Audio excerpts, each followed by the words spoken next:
You know what? I actually kind of dig this book. I'm not gonna lie. Oh, apparently I can actually read it off of my tablet, but just not on my phone. To my that's knowledge, funny. Kiki tried her hardest to be the best little ant in the ant colony. And she went all. boy. She was Can a I- beautiful butterfly. Do I want to legit just read the book to you guys? Dude, I have it already up. I know, but I still want to do it anyways. Minor doesn't know much about it. Oh god, Yeah, the we're gonna music prompt is to perfect. fanfic. My pathetic Let's do life an is so impromptu. unfair. It makes Saturday, me want to scream. Saturday, August 31st. Let's do Sometimes I wonder if my mom is brain dead. Then there are days when I know she is. Like today. The drama started this morning when I casually asked if she would buy me one of those cool new iPhones that do almost everything. I considered it a necessity of life, second only to maybe oxygen. What better way to clinch a spot in the CCP? Cool, cute, Chinese cool, and Communist popular Party. girl. And my new private school, Winchester Country Day. Then by dazzling them with a wicked new cell. Last year, it seemed like I was the only student in my entire middle school who didn't have one. Sad face. So I bought an older used phone super cheap on eBay.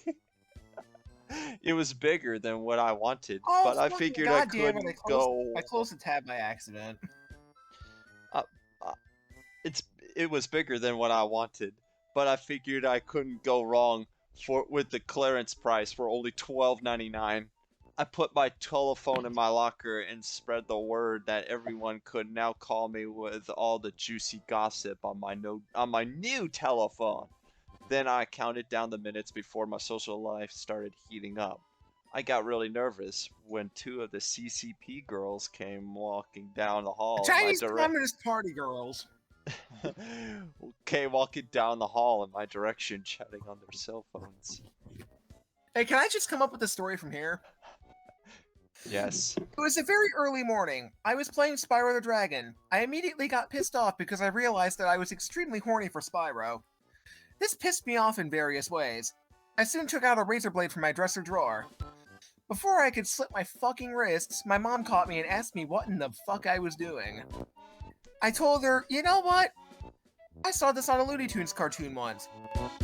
She again asked me what the fuck I was talking about. I said to her, oh look, the blade's gotta get to Albuquerque, and I fucking stabbed myself with it. The end.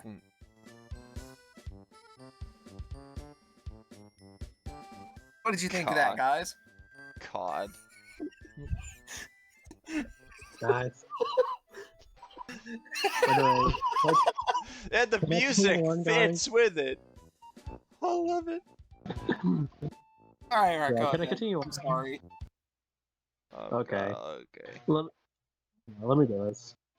They came right over to my locker and started acting super friendly. Then they That invited is me not to supposed to be sit. one word. Then they invited me to sit with them at lunch, and I was like, okay. But deep down inside, I was jumping up and down and doing my Snoopy quote happy dance. Then things got really strange. They said they heard about my new $60 juicy Corsair designer cell phone, and that everyone, meaning the rest of the CCP crew, can't wait to see it. I was about to explain that I had such juicy gossip on my new phone. Not new gossip on my juicy phone, but I never got a chance because unfortunately my telephone started ringing very abnormally loudly. I was trying my best to ignore it, but both of the CCP girls were staring at me like, well, aren't you gonna answer it? Obviously I didn't want to answer it because I had a really bad feeling they were going to be a little disappointed when they actually saw my phone. So I stood there praying that it would stop ringing, but it didn't, and pretty soon everyone in the hallway was staring at me. Finally, I gave in, snatched open my locker, and answered the phone. Mainly to stop that awful ringing, and it's a public pay. You I stole a was public like, fucking phone. She's gonna I get was like, arrested for this. hello, sorry, wrong number. And when I turned around, both of the CCP girls were running down the hall screaming, "Make it go away! Make it go away!" I guess it probably meant they didn't want me to sit with them at lunch anymore, which really sucked. Tomoko moment. The most Is that important the Wii lesson. theme playing? Do do do do do do do do. The most important lesson I learned last year was having a cruddy phone or none at all. I can totally ruin your social totally ruin your social life. While hordes of celebrity party girls regularly forget to wear undies, not a single one would I'm be sorry, caught dead what? with her cell phone. No, this is what it said. Which is why Oh, I fucking was shit, let me nagging see my mom that. about buying me an iPhone. Let me I read you this tried again. saving up. I tried Oh my saving up my fucking God, own it money actually to does buy say one, that. but it was impossible to do, mainly because I'm an artist and totally addicted to drawing. Oh no, she's gotta draw big anime boobs, and they're gonna complain about her art on Twitter.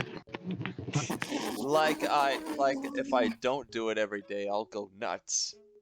I spent all of my cash on sketchbooks, pencils, pens, art camp, and other stuff. Hey, I'm so broke, I have a milkshake on layaway at McDonald's. Okay, Anyway, Corey, this needs to be like a separate video from all the rest of the shit we've done tonight. You're still recording this, right? yes. Oh my fucking God, how long have we been recording for? It has to be like at least 5 hours. While hordes of celebrity party girls regularly forget to wear undies. It's actually 3 hours. Oh, okay, that's all I was gonna say. Fair. Anyway, Oh yeah, we should make this into a separate video where we just like reading the Dork Diaries with shit posted Escapades #1 or some stupid fucking clickbait title like that. She rambled on and on about how my attending new private school was going to be a stressful time of tremendous personal.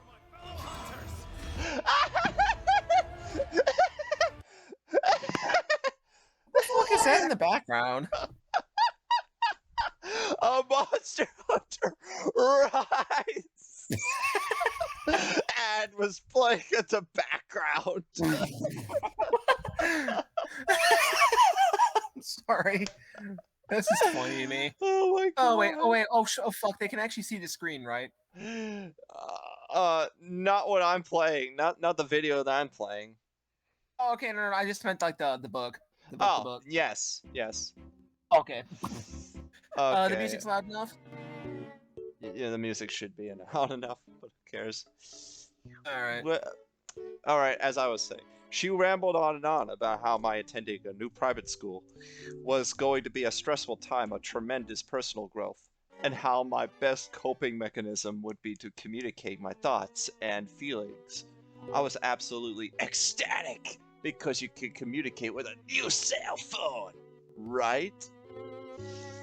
I know I kind of zoned out on and on most of what my mom was saying because I was daydreaming about all the cool ringtones, music, and movies I was going to download.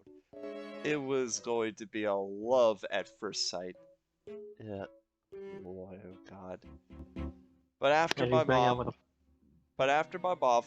finally finished her little speech, she smiled really big, hugged me, and handed me a book. I opened it frantically, flipped through the pages, figuring that maybe she had hidden my new cell phone inside. It made perfect sense at the time because all the advertisement says it was the thinnest model in the market. But it slowly dawned on me that my mom had not got me a new cell phone. And my so-called present was just a stupid little book. Talk about a major heartbreak.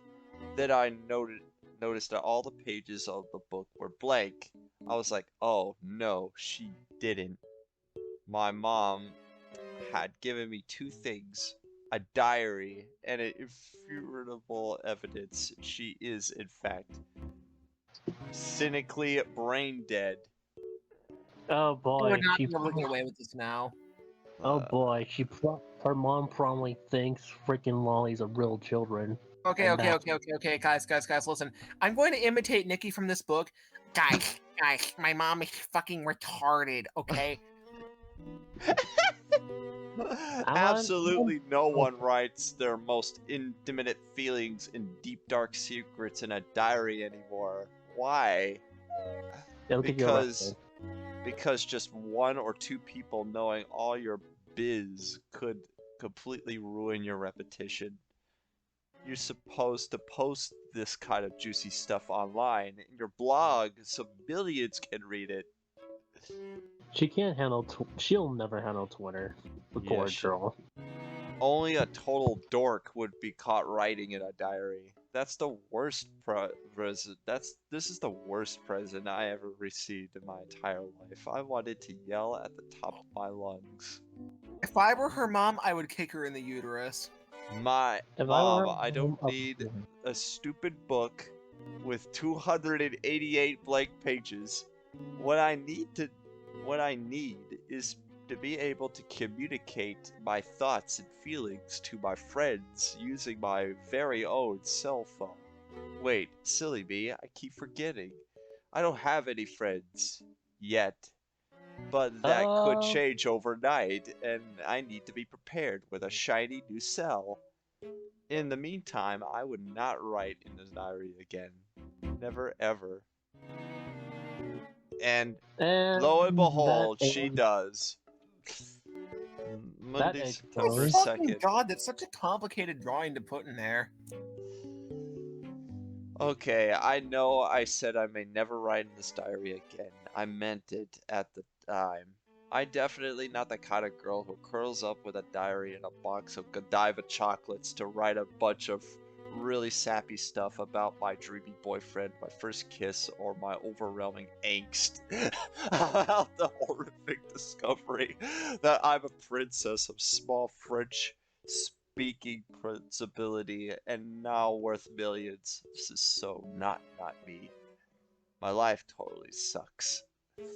All day I wandered around my new school like a zombie lip gloss. Not a single person bothered to say hi. This is me. Most of my It's a time.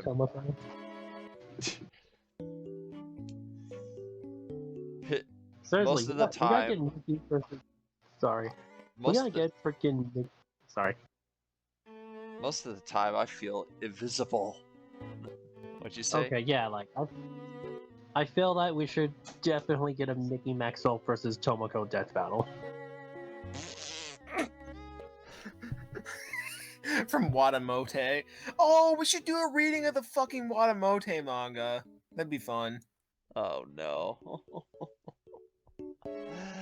But how am I supposed to fit in a snobby prep school like Westchester Country Day? This place has a Starbucks in the cafeteria. Okay, that's bullshit. Okay, that's disgusting. I wish my dad How had the fuck could they put a Starbucks in the cafeteria? I It's wish my dad had that's like- never been awarded a bug extermination contract from the school. Okay, hold up. This isn't a middle school, right? I believe so. Starbucks for middle schoolers is literally just like giving cocaine to kids. Have you ever fucking had Starbucks? They put shit in that. I don't even know what. Only a few times. my I mom, like coffee. my parents said that it tastes like Bohemian monkey sweat. I don't know what that is, but that's funny. I remember this one time, like right before an allergy appointment, I drank an entire bottle of Monster coffee. Yeah, like Monster Energy made their own style of coffee for a while. I just chugged the whole fucking thing. I was just jittery like a crackhead meth head the entire appointment. Oh my fuck. Again. Starbucks cafe in a fucking school. Alrighty. They could take their little pity scholarship and don't give it to someone who wants and needs it, because I sure don't. Tuesday, September 3rd. It was way past midnight, and I was about to freak out because I still don't have my homework done. The assignment is for honors English lit, and we're reading A Midsummer Night's Dream by Shakespeare. I was kind of, I think this is high school. I was kind of surprised because I didn't know he wrote teen chick lit. It's about a mischievous fairy named Puck who tries to break up a really cute couple lost in an enchanted forest. Then this guy with a donkey head crashes a big fairy party and hooks up with their queen. Pretty weird stuff. Our homework assignment was to complete 3 essay questions about Puck. 1. I thought that said something very different for a second. Same. Would you consider Puck the protagonist of the play? Why or why not? 2. I say How do Puck's personality and actions set the mood of the play? 3. Use your imagination and provide either a detailed physical description or a drawing of Puck. The first 2 questions weren't that hard. I finished them in no time at all. However, the 3rd question threw me for a loop. I didn't have the slightest idea what Puck looked like, but I tried to imagine him with cute little pointy ears, as hot as Nick Jonas. Are you actually seeing the pictures, Minor? It's the fucking Jonas Brothers. Caribbean Blue. Justin Timberlake.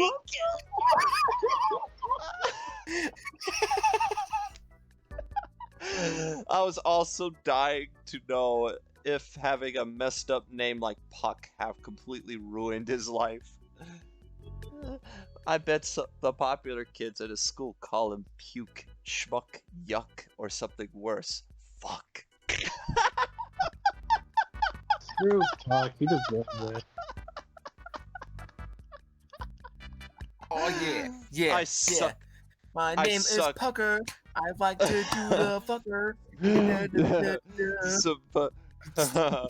It's Puck the Suck. Oh yeah, yeah. I like to suck that ass. I like to puck that ass.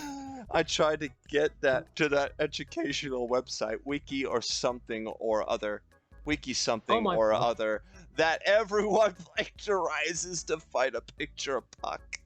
But I couldn't remember the name of it and was too lazy to Google it. You can't find Wikipedia. Yeah, that tells you how lazy Nikki is for real. I'm not that lazy, like I can just search up some shit. Anyway, I was really surprised to hear that that a knock on my bedroom door this late at night. I was assumed it was my 6-year-old sister Brianna. About a week ago, she lost one of her front teeth and buried it in the backyard to see if it would grow. She is forever doing crazy, weird stuff like that. Oh, that's psychopathic. Oh, okay. Yeah. My mom says it's because she's still a little kid, but I personally think it's because she has an IQ of a box of crayons. It's a little joke. I told Brianna the Tooth Fairy collected teeth from children all over the world and then superglued them together to make dentures for old people. I explained that. What kind of autism is this? Oh my god, I thought it actually said that at first. What is this? What is this? Is this next level autism right here? The IQ of a box of crayons. I need that info. Again, I'm sorry. I am very sorry. I don't mean to be offensive there. No offense. No, I thought that's what it actually said for a second there, and I was just like, what the fuck? I explained that she was in big trouble with the Tooth Fairy, seeing as she had dug a hole and buried her teeth somewhere out in the backyard. The funniest part was that Brianna totally believed me. She actually dug half of Mom's flower garden trying to find her tooth. Since then, Brianna has been paranoid that the tooth fairy is going to sneak into her room in the middle of the night and pull out all of her teeth and make dentures. Wow. But my Hey, prank listen, kind of guys, backfired. But That my kid doesn't just have autism. She has 3D autism. It's autism now.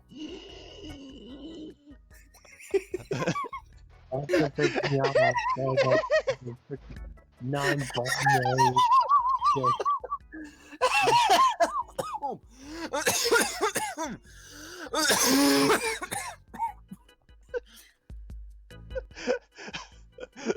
I'm just glad this is gone. That's the greatest laugh I heard.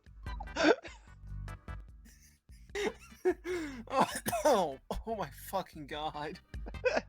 But my prank kind of backfired because now she absolutely refuses to use the bathroom at night unless I first check to make sure the tooth fairy is not hiding behind the shower curtain or underneath the bath towels.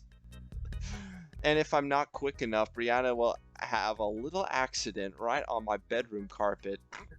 Oh no, and you'll enjoy this minor. There's an actual art of what she looks like.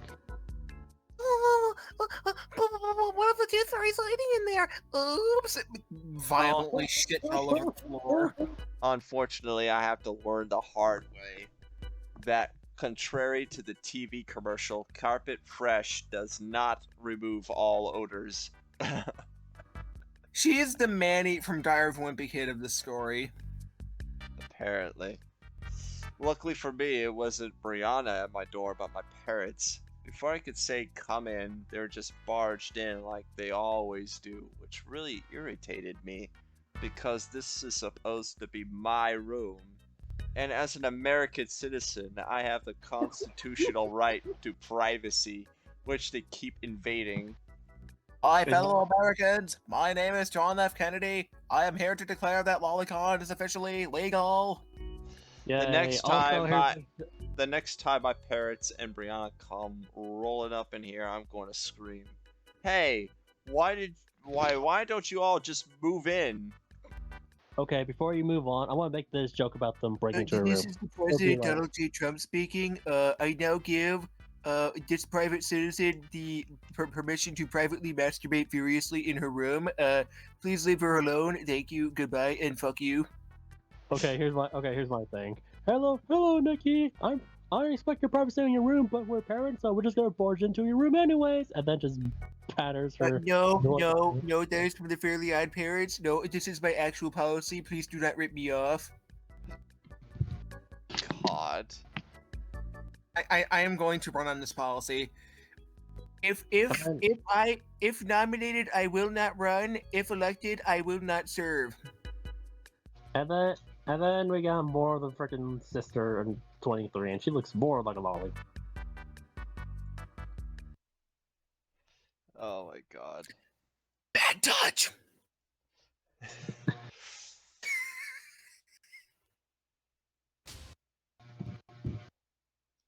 Hey, Godzilla vs. Kong trailer. Yay. Read. I know that. I'll do it.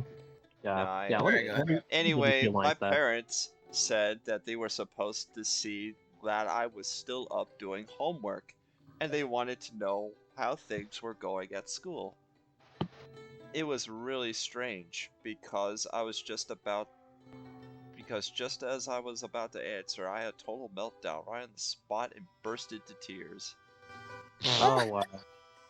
My parents were shocked and stared at me and then at each other. Finally, my mom hugged me and said, "My poor little Bobo," which only made me feel worse. Not fitting in at school was bad enough, but now I had to suffer the additional humiliation of being the only 14-year-old still being... Oh. Okay, then it is middle school. Still being called little Bobo.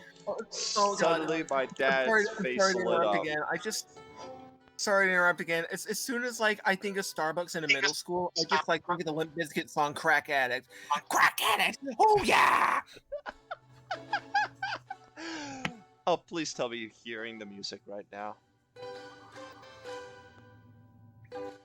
It's from Mario, right? God, no! This is, What the fuck is it from? I thought this was from Mario 64. mm-mm. No, this is, a track from, Atlantis Square Pantis, the video game. Oh, okay. I might Oh, actually... you're right. I thought it was from fucking Mario 64 for some reason. Can you play telephone music? The Dork Diaries. No, that's way too energetic. We gotta play like background music. That is true, yeah. Not Fine, fitting just in don't a... play the boss. Not fitting This in feels like you a and school. Owen Well, were there reading is some this. stage themes that is actually fitting for this, so I might fiddle with those. Alrighty, not fitting at school was bad enough, but now I had to suffer the additional humiliation of being the only 14-year-old still being called Little Bobo. Suddenly, my dad's face lit up. Hey, I've got a great idea. We know you've been under a lot of stress lately with our move and your new school. I bet if we posted some positive affirmations all around the house, it would help you adjust, you think? I was like, okay. Okay, Dad, this is what I think. It's a stupid idea. Like, oh god. Like, sticky notes with corny sayings on them will solve my problem of being a total loser at school. You wouldn't want to know what else I think? The article I read about bug extermination chemicals killing off brain cells is probably true. But I just said that inside my head, so no one else heard it but me. My parents kept staring. No, they are making the bugs gay. The chemicals in the hornet spray are making the bees gay, and this is why they are not pollinating anymore. Vote for me in 2023. My parents kept staring at me, and it was starting to creep me out. Finally, after what seemed like forever, my mom smiled and said, "Honey, just remember, we love you, and if you need us, we're right down the hall." They walked back to their bedroom. For several minutes, I could hear their muffled voices. I guess that they were probably discussing whether or not I should be committed to a mental hospital right then, or the first thing in this morning. Since it was so late, I decided to finish my puck assignment during study hall. I just farted and the fucking mic picked it up. No. Sorry, go on. I wonder if you still have the hand in homework when you are locked up in a psycho ward. Wednesday, September 4th. My new issue of That's So Hot magazine says that the secret to happiness is the 4 F's. Friends, fun, fashion, and flirting. Oh god. Oh, it's the typical shit. But unfortunately, the closest I've gotten to friends, fun, fashion, and flirting is have a locker right next to Mackenzie Hollister. She's the most popular girl in the 8th grade. Luckily me. Oh, okay, she's barely in middle school. She's about to reach high school year.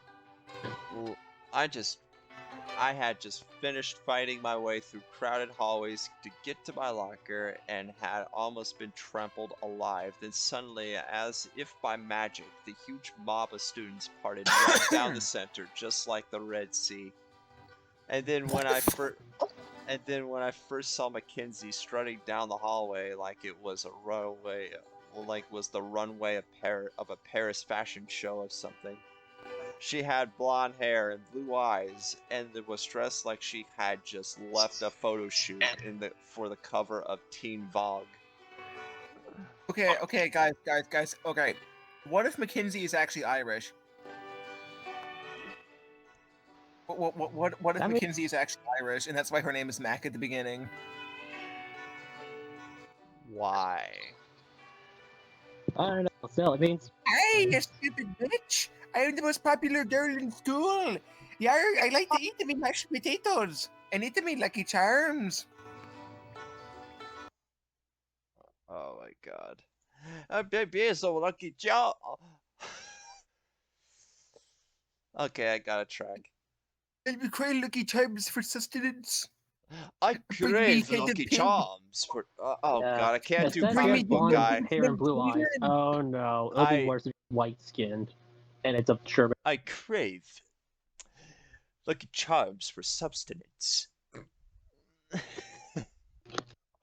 God, that's about as the best comic book guy impression I got.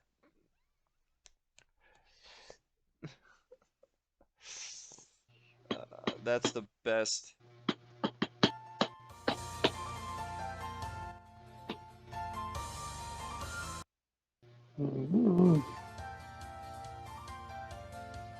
Sorry, I had to turn that down a little bit. It was too loud. And everyone except me immediately fall under her powerful hypnotic spell and totally lost their minds. What's up, Mackenzie? You look hot, Mackenzie. Are you going to my party this weekend, Mackenzie? Love your shows, Mackenzie. Will you marry my Mackenzie? You'll never guess who has a crush on you, Mackenzie. Is Is that another designer purse, Mackenzie? This is another I am named designer John F. purse, Kennedy, Mackenzie. and I am here to design purses for the American people. Fabulous Sorry. hair fabulous hair today, Mackenzie. I'll pluck my out my eye with a pencil and eat it with a spam and mustard sandwich. If you sit with me on lunch today, Mackenzie. Please do not actually stab yourself in the eye with a pencil. This is very hazardous to the American people and clearly part of Barack Obama's agenda. Which also proves my theory that there's always at least one seriously mentally ill weirdo in every middle school across America. It was Mackenzie, when she walked up to the locker right next to mine. I knew then and there I was going to have a very bad school year. Being so close to the radiance of her awesome yet sickening perfection just made me feel like a humongous loser. And it didn't help that she was hogging most of my personal space. Hey, it wasn't like I was jealous of her or anything. I mean, how totally juvenile would that be? Between classes, Mackenzie and her friends are forever standing right in front of my locker, GGGing. That means giggling, gossiping, and glossing. And whenever I get up the nerve to say, "Excuse me, but I really need to get into my locker," she just ignores me and rolls her eyes and says stuff like, "Annoying much?" or "What's her problem?" And I'm like, "Hey girlfriend, I don't have no stinking problem." But I just say it inside my head, so no one really hears it except me. However, deep down I'm troubled and ashamed that a tiny part of me, a very dark and primitive side, would totally love to be best friends with Mackenzie. And I find My that fellow part of Americans, myself so the word disgusting. juvenile comes from the fact that Jews are part of the new vile race of reptilians. I could vomit. But on a much happier note, I was really into lip gloss too. My favorite one right now is Crazy Kissalicious Strawberry Crush Glitterati. Are you fucking with me? It's yummy and tastes like strawberry cheesecake. Unfortunately, no super cute hunk like Brandon Roberts, the guy who sits in front of me in my biology class, has developed a huge crush on me and fallen in love with my fabulous glossy lips. Like all of those crazy Kissalicious television commercials. Also, just use those fabulous glossy lips to suck his fucking dick, and he will immediately fall for you. But hey, it could happen. For me. In the meantime, I decided to try and enjoy my single status. Oh, I almost forgot. Dad is supposed to pick me up after school today to take me to my dentist appointment. Please, please, please don't let him pick me up in his work van with a 5-foot long plastic roach on top. I would absolutely die if everyone found out that I would only attend the school due to his bug extermination contract.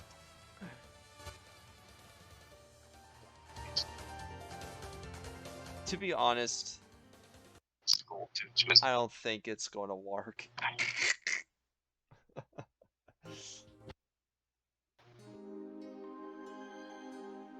Okay, that's a little better. That's more energetic. Fuck, you're right. Oh my fucking god, dude, it's the Pillar Man. Thursday, September 5th. Mackenzie and her snobby friends are about to get on my last nerve. They always make nasty comments about any girl who wanders within 6 feet of them. I mean, who does they think they are? The fashion police? Today, in My fellow under Americans, we no. must support the fashion police. They will clearly help us keep our streets clean of bad fashion. Vote for me in Wait, 2021. hold on, Minor. Frickin' fashion police. Oh no, frickin' Fandango and Tyler Bruce are gonna beat these girls up for stealing their team name. burn, NXT. roasted. Today, in under 1 minute, Mackenzie gave out the following scathing fashion community commentary while applying her lip gloss. Don't you need a license to be that ugly? That outfit would be perfect for Goodwill. If she knows what good for her, she will burn it. Oh, Oh get my- fucking roasted! But, Why? oh my god, I bought that exact same sweater she's wearing for my dog from PetSmart. Shots fired! Shots What's fired! that awful Shots fired! stink? Fired! She's supposed to Shots spray on fired! the perfume, not marinate in it. She has Oh, that's so much incredible. acne. She uses a special makeup brand. It's called Why Bother? What's up with her new Damn, hairstyle? mother, It looks like a small mammal made a nest in her hair, had babies and died. She thinks she's so cute. She's just living proof that manure can actually grow legs and walk. To call Jesus! Mackenzie a mean girl would be an understatement. She's vicious. She's a pit bull in a glittery eyeshadow and Jimmy Choo flip flops. She's fuckable. So basically, she's wife. Friday, September 6th. I think I finally figured out why I don't fit in at this school. I need a new designer wardrobe for one of those really expensive teen shops at the mall. You know, the ones where those salesgirl dress like Hannah Montana and have a pierced belly buttons, blonde highlights, and phony smiles. But what drives me insane is their nasty habit of unexpectedly snatching open the curtain of your dressing room and popping their head inside while you're like half naked. It's enough to make you want to slap those blonde highlights right out of their hair. And when you look in the mirror, you can obviously see that outfit looks horrible on you, but the salesgirls just smile really big and act cute and perky and lie to your face by saying the outfit 1 looks totally fabulous, 2 brings out the natural skin tones, and 3 complements your eye color.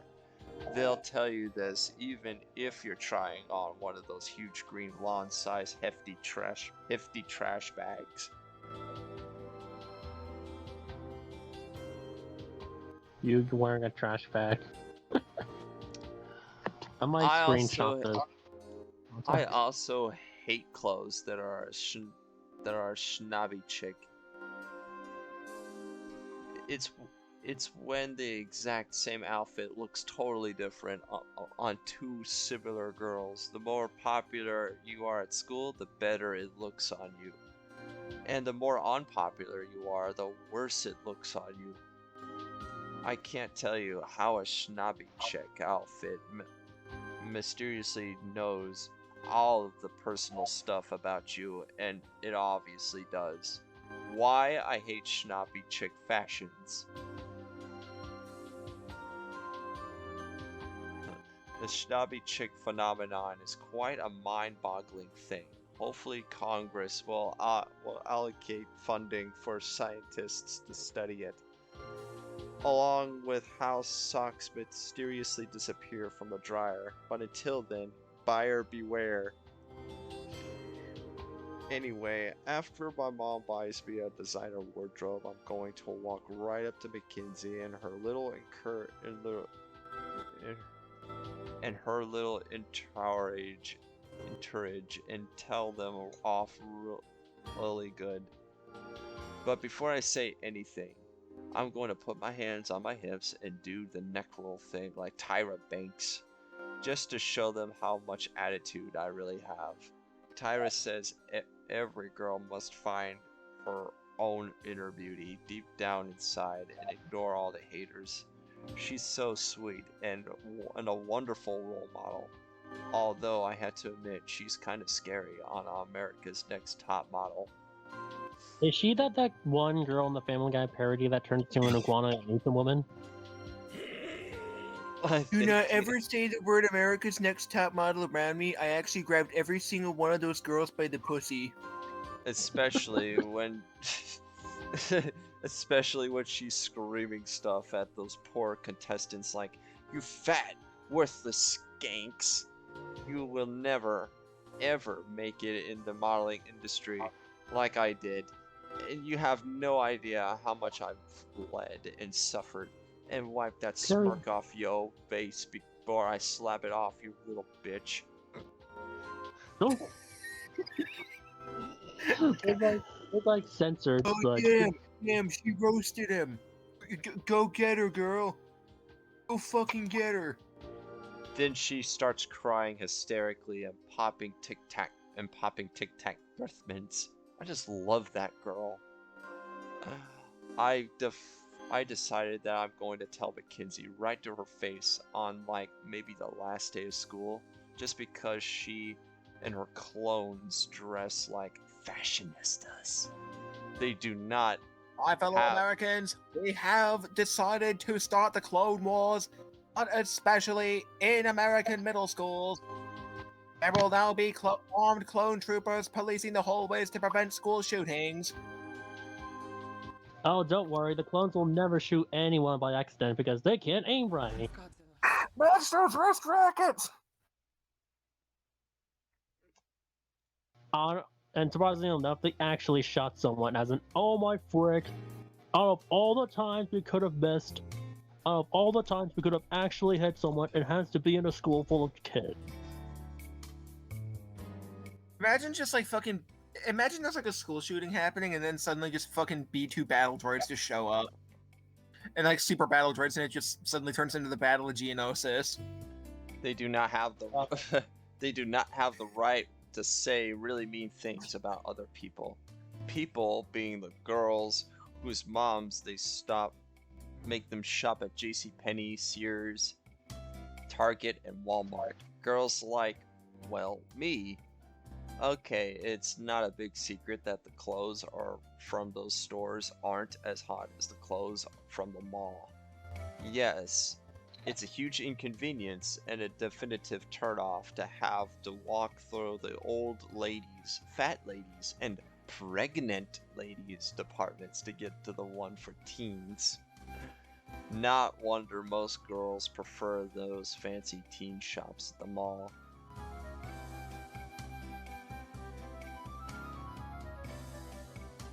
Find a teen department, what the fuck?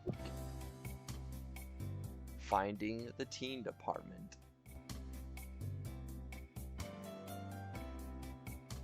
My mom says it really doesn't matter where your clothes came from as long as they're clean, right? Wrong! I wish I had $1 for every time I heard Mackenzie shriek, "Oh my god, where are those pathetic girls buying such hideous clothes? I come to school butt naked before, and I would ever buy my fashions from a store that sells lawnmowers." To be honest, I don't know the stores I shopped at sold lawnmowers.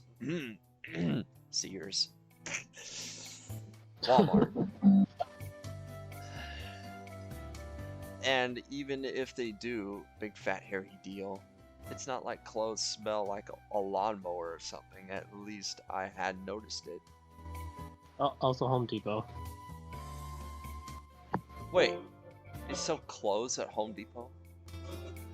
No, lawnmowers, I mean, they'll probably sell, like, gloves. At best. The next time I go shopping, I'm going to sniff the clothing before I buy anything, just to make sure. Wow. I'm also going to wear a hat, wig, sunglasses, a phony mustache, so no one will recognize me. Whatever. Cheap fashions are us. Saturday, September 7th. My mom and dad are driving me nuts. In the past 72 hours, they have posted all over the house 139 positive affirmations on rainbow-colored sticky notes that say really stupid things like, be your own best friend, invite yourself over for a sleepover.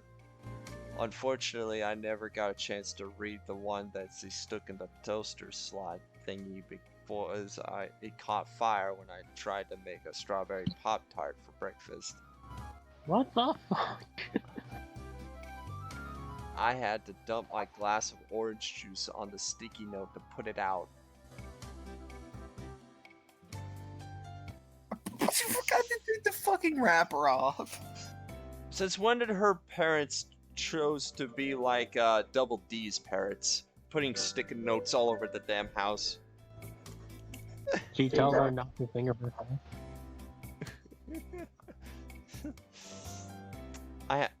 And then after that, the toaster started melting, shooting blue electrical sparks, and making a loud, angry noise like. Hi, fellow Americans. It is my unfortunate duty to announce to you all that Nikki has died in a house fire. She murdered the brave little toaster. Oh no! I'm thinking we're probably going to need a new one. But what was really scary was that our house could have actually burnt to the ground, all because my parents stuck a sticky note in the toaster slot thingy. I know my mom and dad mean well, but sometimes they're an embarrassment. Sunday, September 8th. Already dreading that the weekend is almost over. And I have to go back to school tomorrow. It's been one whole week and I still haven't made a single friend, and I got this overwhelming sense of loneliness sitting in the pit of my stomach like a big fat poisonous toad. And here's an image for that. Yep. Finer, you looking at this shit? Vor. Or Oh, fuck. Ugh. I'm seriously thinking about asking my parents to let me move back to the city.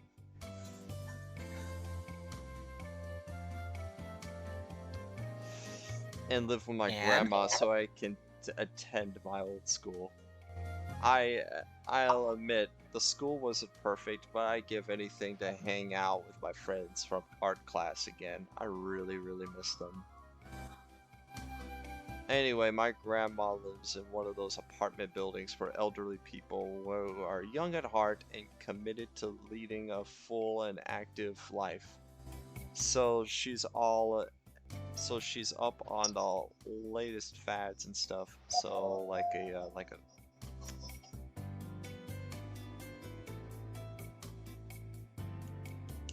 Oh God.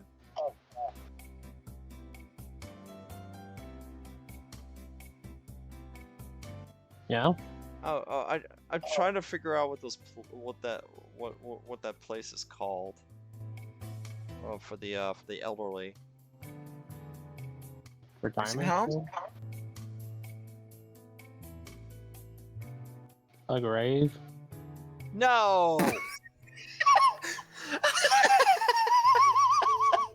No, yeah.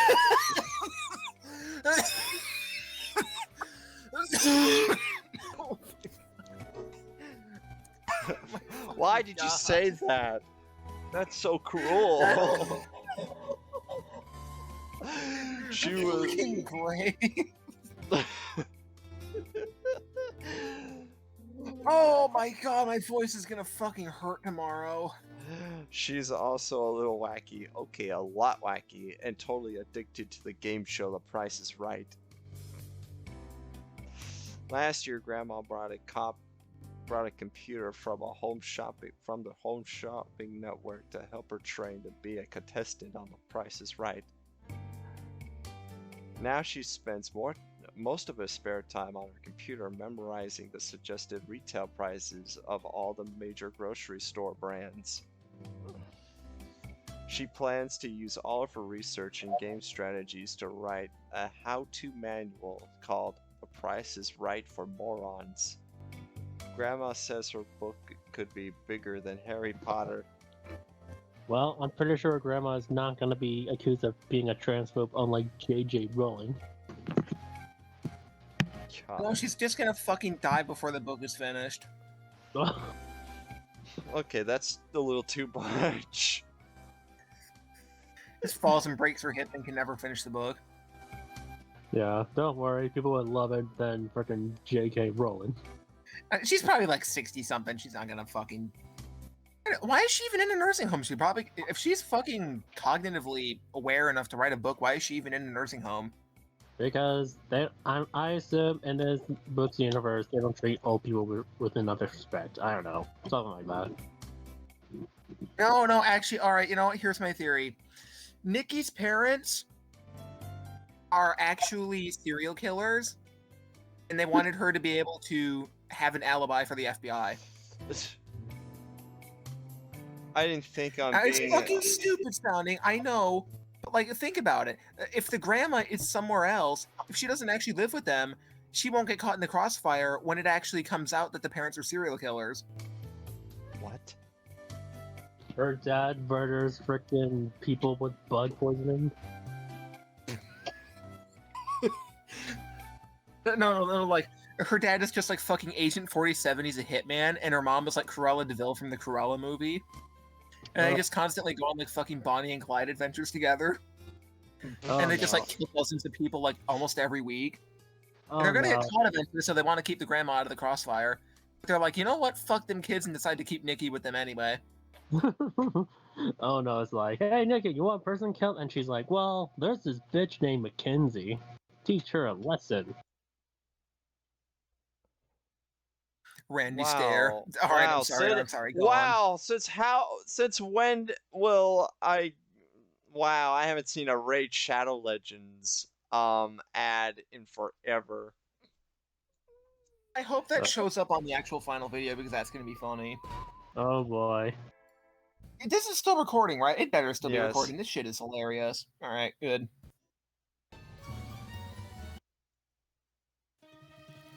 Yeah. Can I read the next few lines? Yeah, you can go Sure. ahead. Okay. I didn't think being on a game show took any special skills, but she told me you had to train like you would for the Super Bowl. Oh boy, and have Joe Biden booed. Yeah, if you train hard enough, you'll become fucking Tom Brady, but for Price is Right. And suddenly, Tom Brady just showed up. And out of nowhere, Tom Brady decided to show up into the room and fucking tackle me through the wall. I broke 3 ribs and almost shattered my spine. Fuck you, Tom Brady. I'm glad the Patriots lost. And hey, at least I'm hating you because of that reason, and not hating you because you're white or you have a freaking MAGA habit in the background. Anyways, back to the real story. Bill Burr then made fun of me. She took a few sips of her energy. She took a few sips of her energy drink. Like which one? Like what kind of energy drink? Monster Energy. Oh, no. Meth energy drink. You said she's probably 60 and she's like drinking energy drink, which is probably Monster. Imagine an elderly person drinking that. Just fucking imagine. Oh my fuck, she ain't gonna live long. No offense, Nope. but oh my fuck.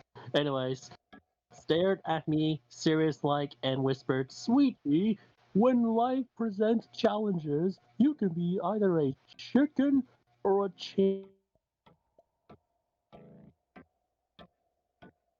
Just have fun really loud. Just wanna have fun. I was like, just great. Grandma is finally going senile.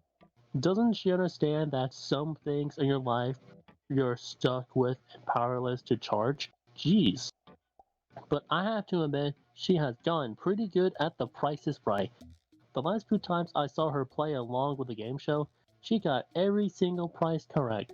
It was amazing because she would have won like 549 $321 in cash and prizes, including 3 cars, a boat, a trip for 2 to Niagara Falls, and a lifetime supply of Depends adult diapers.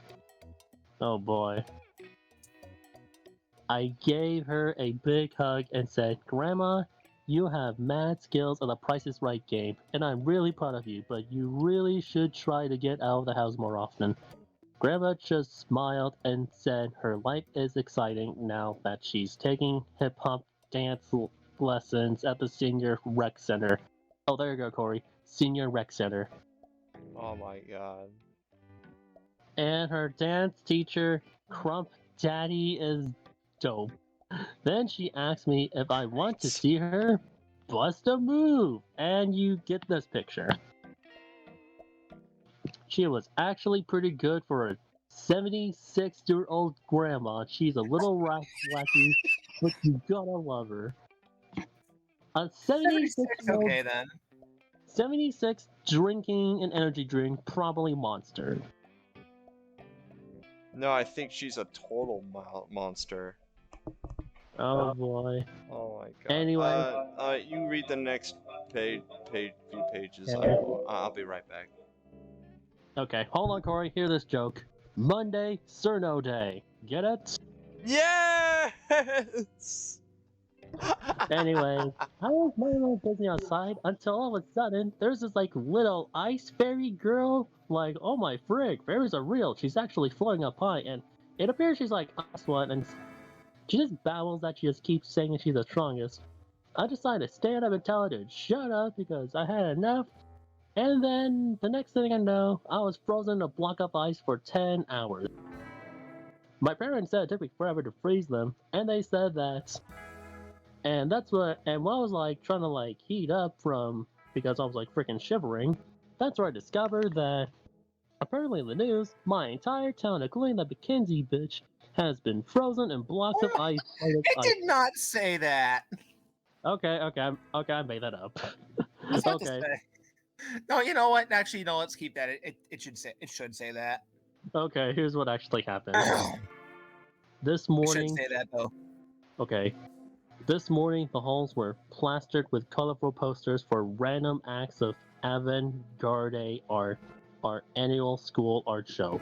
I'm super excited because the first prize for each class is $500 cash. Sweet. That would be enough for me to buy a cell phone, a new outfit for the mall, and art supplies. But most important, winning that award could transform me from a socially challenged art dork to a socially charmed art diva practically overnight. Who would a thunk my art skills could get me into the CCP click. So I rushed down to the school office to get an entry form, and I was surprised to see a line had already formed.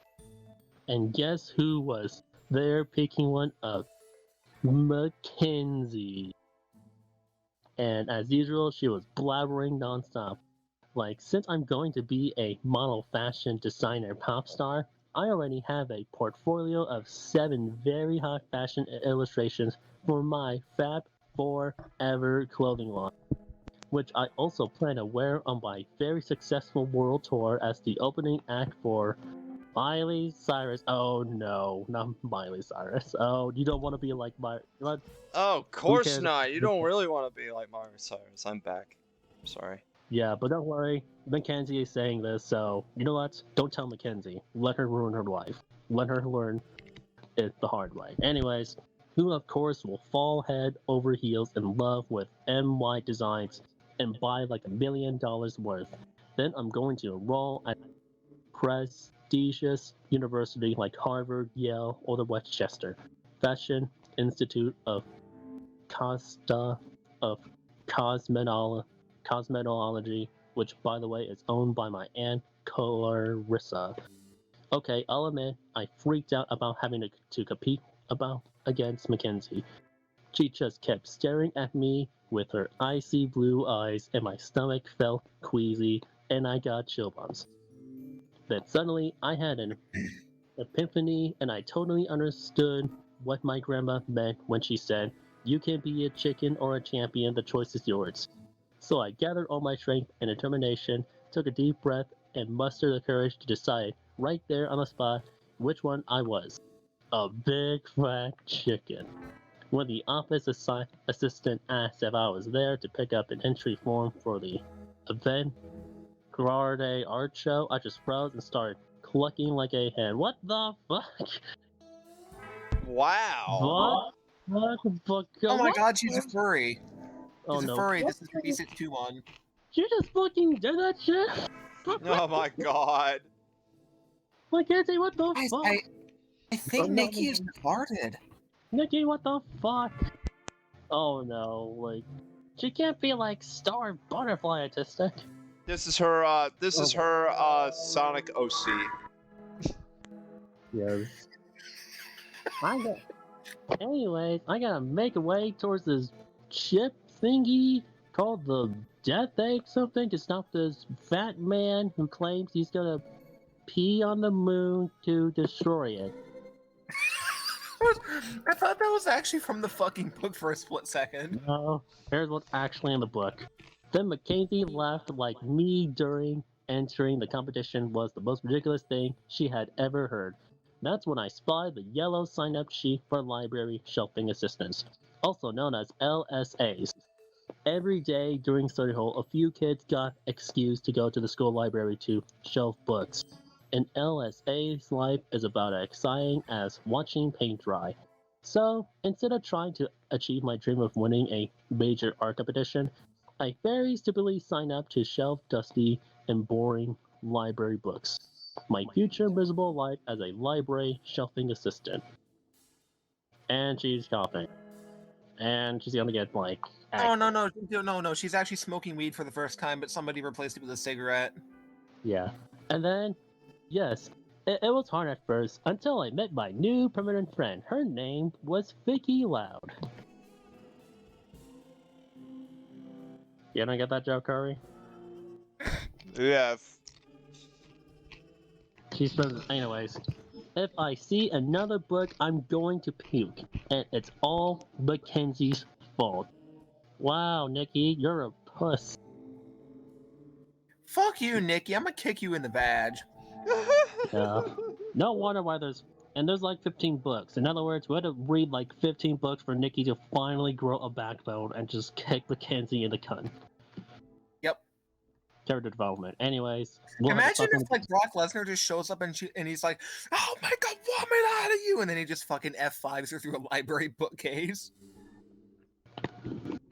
I saw this like weird red tomato angry man from this UFC show. I don't know, don't pay attention to that. Today, a major tragedy happened in the United States of America. A small, little teenage girl was brutally attacked in this fucking library by a giant guy who looked German and was bright red like a tomato and was obviously taking some kind of steroids. I don't know what kind. I don't have a medical license. But if you inject yourself with steroids, this won't work like bleach. I swear, I promise you it won't. Don't do it. It's very bad for you. I tried it once exclusively on my penis. It did not work. Fanfiction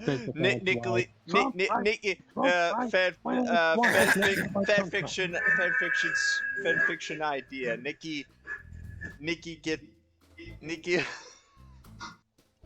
Nikki gets sexually assaulted by Larry the Cucumber. God. Fucking Larry the Cucumber. Anyways, Now for today's Christian story, we're going to be talking about how the Lady Mary actually lost her virginity. Except her name was Nikki, and she was fucking retarded. Armageddon finally here. I'm getting out of here. What? Doesn't make any sense. Shut the fuck up, Bob. Nobody asked you. You're a fucking tomato. Veggie Tales, more like eggplant tails. Actually, Veggie Tales. Haha. Nice pun. Okay, anyways, I guess we're getting a bit off topic. Anyways, when I reported to the library during study hall, the librarian, Mrs. Peach, gave me a tour. She told me I would be working with 2 other girls who had signed up last week. But what I wanted to know was who in their right mind would sign up to shelf library books as an extracurricular activity. Extracurricular activity. Extracurricular. Yeah, I butchered that. Fuck me. At least I had a good excuse. I did it when I was temporarily insane from Mackenzie's icy stare, which had frozen my brain cells, slowed my heartbeat, and totally immobilized my body, so I couldn't sign up for the avant-garde art competition. Tuesday, September 10th. Oh no, I can't wait to get to the next day. I had the most horrible. Oh my fucking god! I just realized. Oh Jesus! Wow. I had the most horrible accident in French class today. While I was taking my French textbook out of my backpack. Hold on. Did this accident involve Marie Antoinette? Marianne? No, I don't. Marie Antoinette? No. Well, I accidentally killed Marie Antoinette, but don't worry, she's summoned back as this, like, 4-star lolly rider servant? I don't frickin' know. Japan Council was Great Granddaughter is actually managed by China. They are owned by China, probably. I don't know. And then there's like a swimsuit that attacks you with volleyballs. I don't know. Sorry. While I was taking my French textbook out of my backpack, my perfume body spray called Sassy Sasha, oh boy, Sassy Sasha way bright, fell on the floor. Unfortunately, the little white nozzle thingy popped off and it just kept spraying and spraying until the entire can was empty. My teacher, Mr. something or other, I can't pronounce his name because it sounds like a sneeze, started yelling a lot of stuff in French that sounded to me an awful lot like cuss words. Oh no, he got mad that you actually made his frickin' French classroom smell less filthy. Then he evacuated all the students from the classroom because everyone was coughing and choking and their eyes were watering really bad.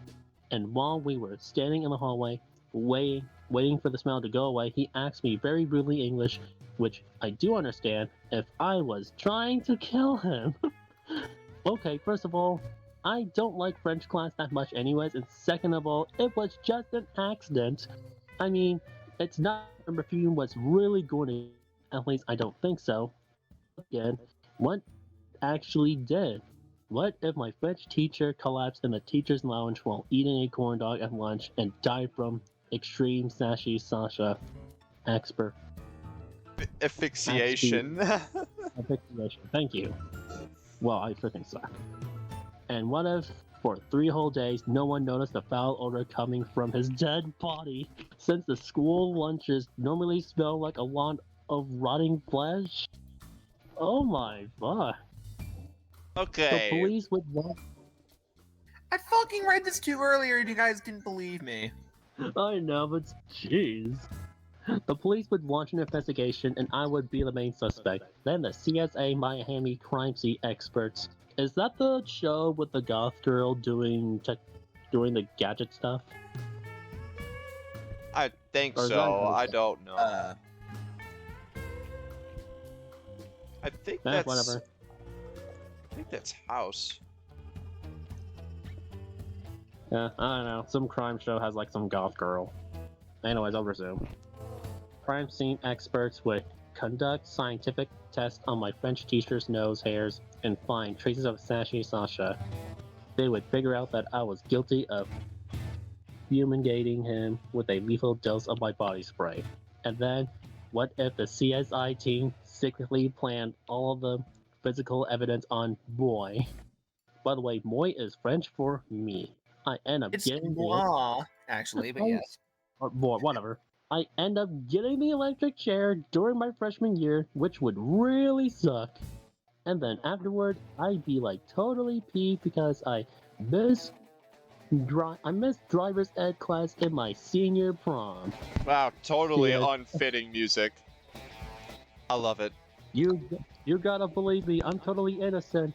I have nothing to hide. Search my body, search my bedroom. Oh my god, a dead Search your body. body, huh? Yeah. Assert my And body. then, Assert Oh my dominance. fucking! I did not say that, you fucking liar. oh my dead body. How did he? I did not fucking say. Oh my god. Anyway, she's gonna get arrested and go into jail, so she needs a lawyer. Luckily, I know this lawyer guy who's best at his work. His name's like, I think, Phoenix Wright. I'm pretty sure he'll help me. He said he wants to beat it and put Galactus, this guy called Galactus, up for his punishment and crimes for I destroying thought the for a Earth. second there that's part of the book. No. Well, now I know how you feel, Minor, with this. Oh god. Sorry. Okay, sorry. Okay, let me be serious. Okay, now that I think about it, Mr. Something or Other just loves Mackenzie because she's really good at French. And she can pronounce his weird, sneeze-sounding name. I bet if she had dropped her Sassy Sasha body spray in his classroom and the Basel thingy popped off, he would not have yelled at her or accused her of trying to kill him. But that's because Miss Kenzie is Miss Perfect. I bet she's even going to win that Avant Grande art competition. And afterward, just out of spite, she'll probably check out like 189 books from the school library and return them all the next day. Of course, I'll be the one stuck having to put each and every one of them away since I'm a stupid library shelving assistant. My pathetic life is so unfair, it makes me want to scream. Wednesday, oh boy guys, Wednesday, September 11th. Oh boy, I wonder what happens in that day. Today, everyone in the cafeteria was super excited because Mackenzie was handing out invitations to her big birthday bash. The way Lisa Wang and Sarah Grossman were crying and hugging on each other, you would think they were going to be on My Super Sweet 16 or something. It was beyond disgusting. Mackenzie's phony friends cry phony tears, give each other phony smiles and phony hugs. They reminded me of the Olsen twins for the life of me. I never understood why those sisters were always hugging on each other. They were the first set of non-Siamese twins who people actually thought they were joined at the hip. For the rest of the day, everyone Mackenzie invited to her party sucked up to her like a human vacuum cleaner, except for Brandon Roberts. When she gave him an invitation, she tried to flirt with him by twirling her hair around her finger and smiling really big. She even accidentally dropped her purse so he would pick it up for her, just like Tyrus says to do whenever you try to get a guy to notice you. But Brandon just glanced at Mackenzie's invitation, shoved it into his backpack, and walked right past her. And boy, does she get upset when he blew her off like that. Then a bunch of jocks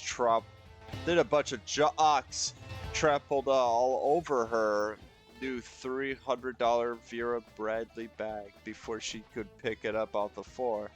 Personally, I kind of like the dirty footprints better than the boring floral pattern. Anyway, Brandon is so cool. For what I could tell, he seems to be the kind of the quiet rebel type. He's a reporter and a photographer for the school newspaper and has won a few awards in his photojournalism. Once he actually sat at my lunch table, but I don't think he noticed me staring at him. Probably because his shaggy wavy hair is forever falling into his eyes. And today in biology, when he asked if he could take a picture for the school newspaper of me dissecting my frog, I almost died. I was shaking Why? so badly I couldn't hardly hold the scalpel. And now every tiny detail of his perfect face is permanently etched into my mind. It is possible. Is it possible that I'm falling in love for the first time? The Biology of My Heartbreak by Nikki Maxwell. I see you in my dreams for your favorite white button-down shirt. All right, I'm gonna say this right now. This is a goddamn mass shooter manifesto of some kind. This is 100. This is like indiscernible from that fucking New Zealand guy. Yeah, also, I before you move recognize on, it. Yeah, that is from Atlantis Scorpanis. That's a great game. yeah, also, before you move on, No, Corey, this is not always- this is not Havana Square Pandas anymore. This is Creature from the Krusty Krab. Oh yeah, yes. You're right. Yeah, I was gonna say, before we move on, I always think, I mean, we're gonna see like what this Bradley guy looks like, but for now, picture Bradley as Kyo from King of Fighters. Yeah, so Kyo. So yeah, for now, Kyo technically is canon and Kyo Kusanagi. Kyo Kusanagi. And hold on, let me say this parody entry before you move on to the real one. He was like cute until I noticed this like other weird emo looking guy with like red hair and all that. He started to like talk. He started saying mean stuff against him, and I thought that would be unfair. And then I realized that Bradley's even more cool because he can legit shoot fire out of his head. And then in the background, I saw some other kid trying to dress up like Bradley and try to like be cool and all that. I don't know what his deal is. And by the way, that's a reference to Shingo.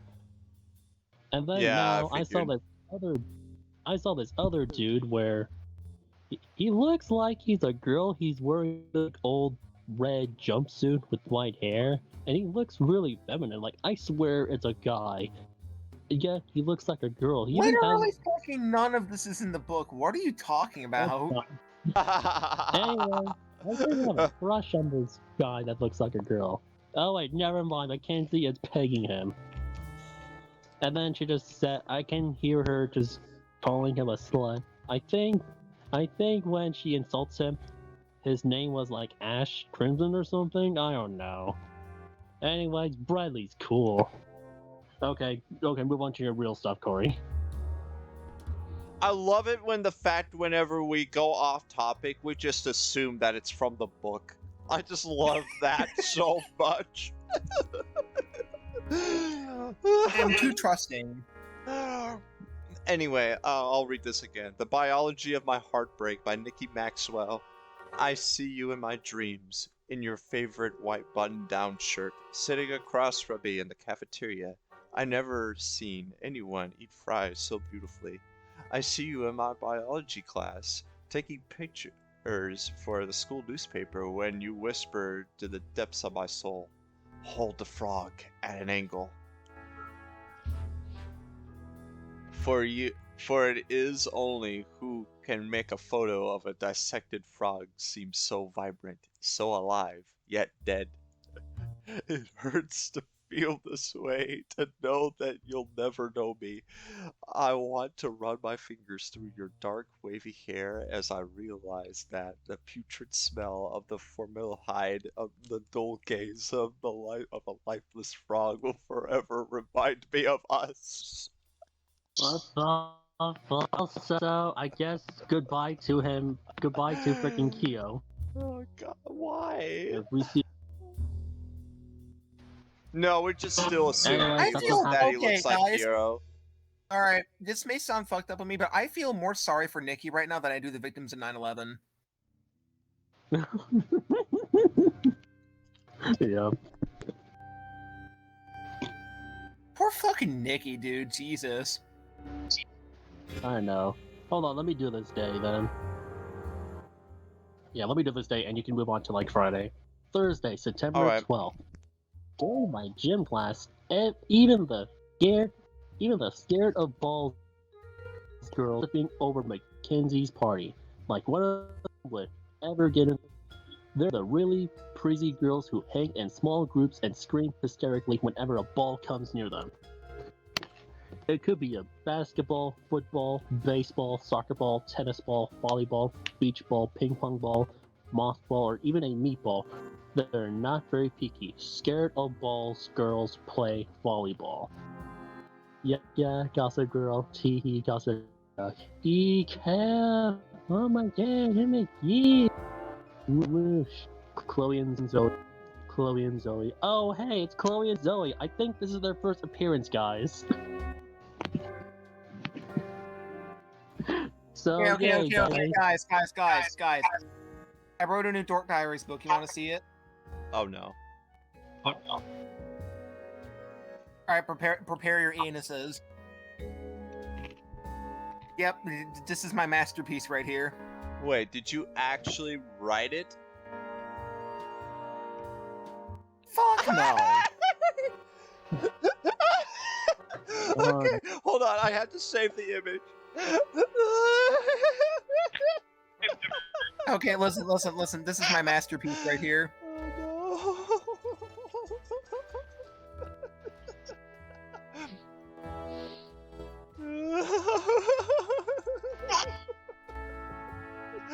Oh no. Oh Lord, okay. Okay, I think we have a winner. You better be fucking showing that to the viewers. I'm doing that right now. I think we have a winner.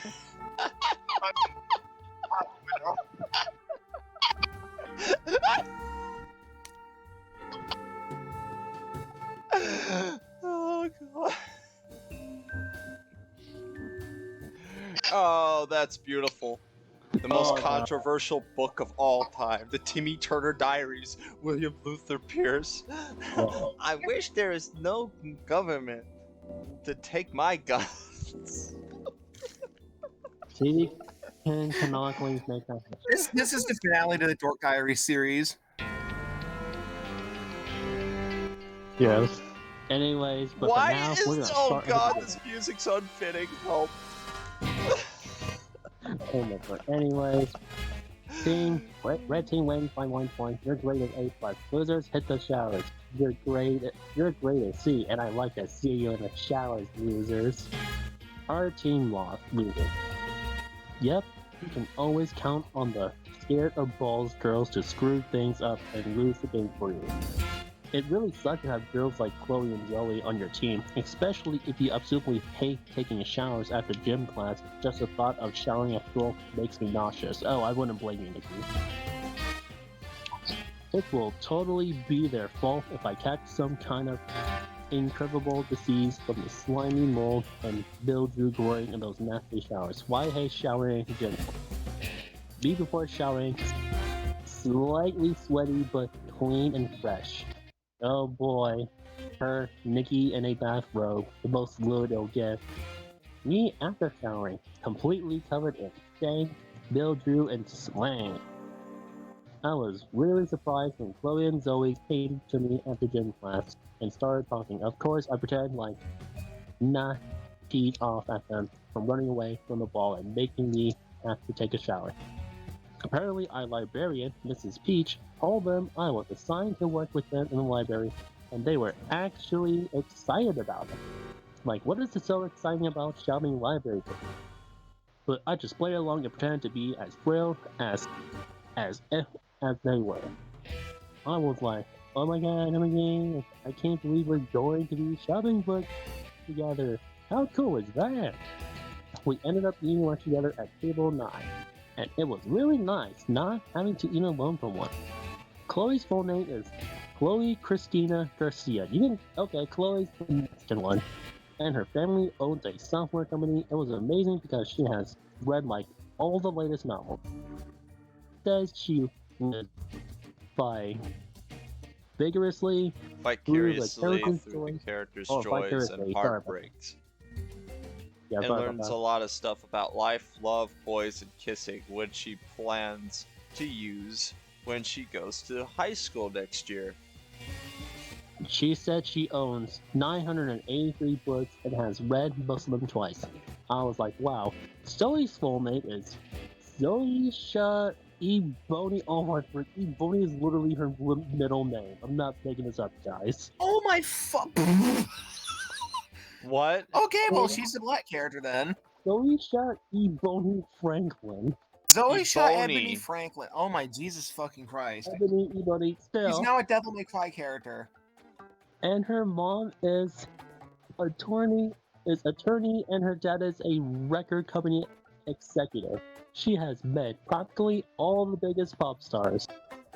Zoe says she likes reading self-help and is currently seeking ways to enhance her relationship with the three mother figures in her life. She has a mom, a grandmother who helped raise her, and a stepmother. Stepmother, oh boy. I was really sympathetic since I know from personal experience that having only one mother figure can be traumatic and psychologically and physically damaging. Can you imagine having three? OMG. And Zoe said, how can you stand having a locker room next to Mackenzie's? She's like so stupid. She rubs lipstick on her forehead to make up her pretty mind.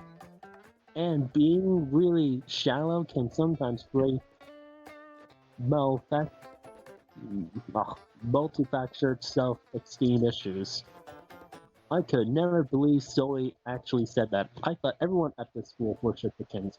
We laughed so hard that chewed up carrots bits shot right out of our nose. That sounds very dangerous, actually. All three of us were like, ew, gross. Then Chloe snickered, hey, carrot flavored boogers, ew, no. Let's give them to Oh Mackenzie no. so she can sprinkle them all over her tofu salad as a low-carb topping. In the cliche series, those girls were forever doing evil stuff like that to the frenemies.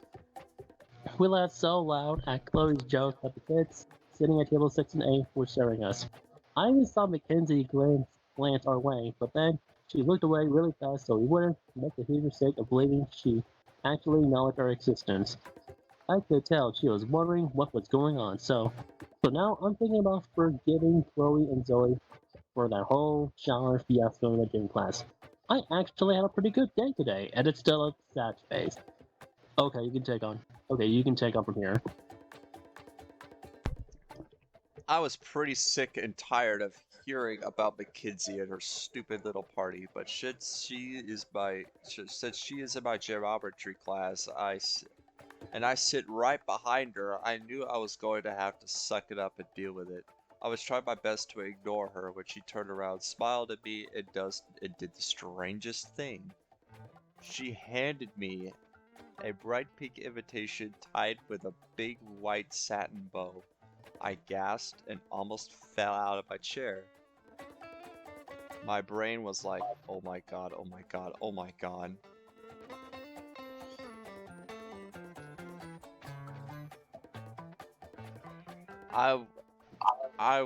It was the most beautiful thing I have ever seen.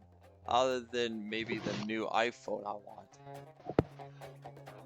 Who would you have thought I would give the invitation to the party of the year? Then it dawned on me that it must be some kind of really cruel joke. I looked around in my room for a hidden camera, expecting Ashton Kutcher to be. I can't believe he's married to a woman older than my mom. To jump out of my closet and yell, "You just got punked!" Then I realized that most of the other girls in my class were staring at me with envy and disbelief. It was really weird because suddenly I noticed I had tiny lip balls all over my favorite hoodie. It made me feel self-conscious. So I tried to pick a few of them off. None of Mackenzie's friends would be caught dead if not from the mall hoodie with lip balls on it, so I made a mental note. Burn current wardrobe. What the fuck? Mackenzie was still smiling at me Is she like naked in there? Probably. I think she's naked in there. Yeah, She's she's gonna get arrested naked. for public indecency. Yep, she is. Yep, she is. She's naked, showering herself in gasoline and about to light a And torch. fire. Wow, this is actually kind of fucked up. Yes. Mackenzie was still smiling at me like I was a new BFF or something. Hey, hon, I was just wondering if you would. But I was so excited. I jumped right in before she could even finish her sentence.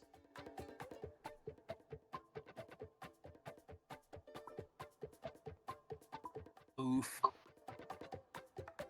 Alright. Alright, well, Mackenzie, I would love to, I gushed. Thanks for asking me. Hon.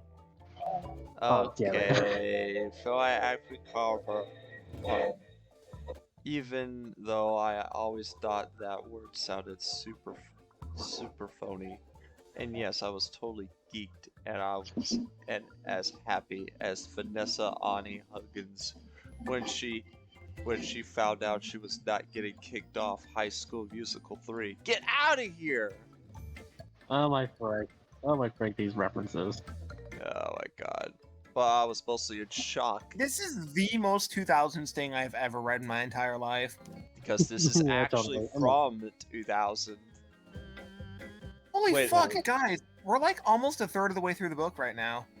Yay! But I was mostly in shock. I could hardly believe when I was actually going to Mackenzie's party.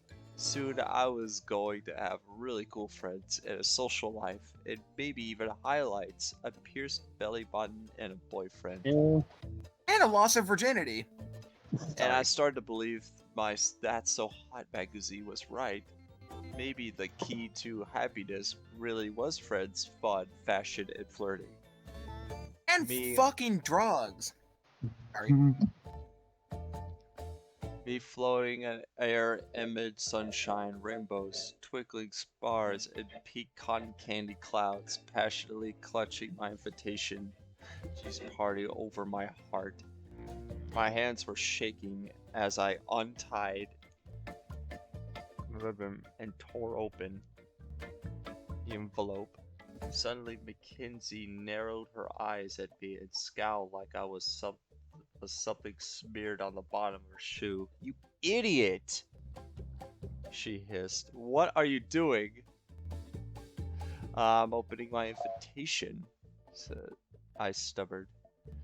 I was already starting to have a really bad feeling about this whole party thing. Like I would invite you? She sneered, flipping her blonde tresses and battering her long lashes at me in disgust. Aren't you the new girl who hangs around at my locker all the time and like some kind of creepy stalker? Well, yes, I mean, no! Actually, my locker is right next to yours, I muttered. Are you sure? She said, looking at me up and down like I was lying to her or something. I couldn't believe she was actually pretending like she didn't know me. I've only had a locker next to hers like forever. I'm very sure, I said. Then Mackenzie took out her crazy, delicious lip gloss and applied like 3 extra thick layers.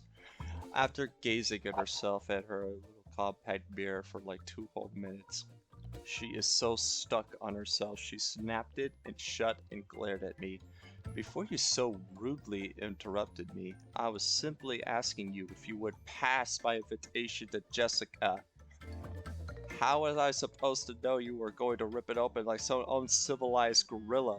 Mackenzie spat. Then everyone in class turned around and stared at me. I could not believe my ears. How dare that girl actually call me uncivilized? Oh, okay. My bad, I said, trying to sound coolly nonchalant about the whole thing while blinking back tears. Who's Jessica? Suddenly, I felt a sharp tap on my shoulder. I turned around to the girl sitting at the desk behind me.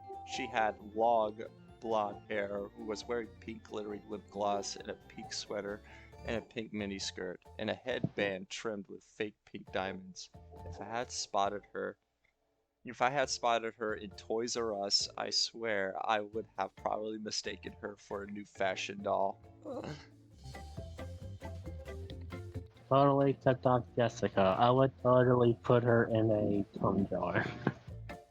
I'm Jessica, she announced, rolling her eyes at me. I can't believe you opened my invitation. I was desperately trying to tie the satin ribbon back on when she snatched the invitation from my hand so violently I almost got a paper cut. I feel like a total retard. And to make matters worse, I heard a few of the kids around me snickering. This was absolutely the most embarrassing moment of my pathetic little life. I thought you were And I had fucking no this split second. What the fuck? And I had no doubt that in just a matter of minutes, everyone in the entire school was going to be text messaging gossip about me. Okay, not real fast. That's an actual thing in this book. Yeah, I'm reading it. Oh my god. Yeah, it is. I saw it. Oh my fuck.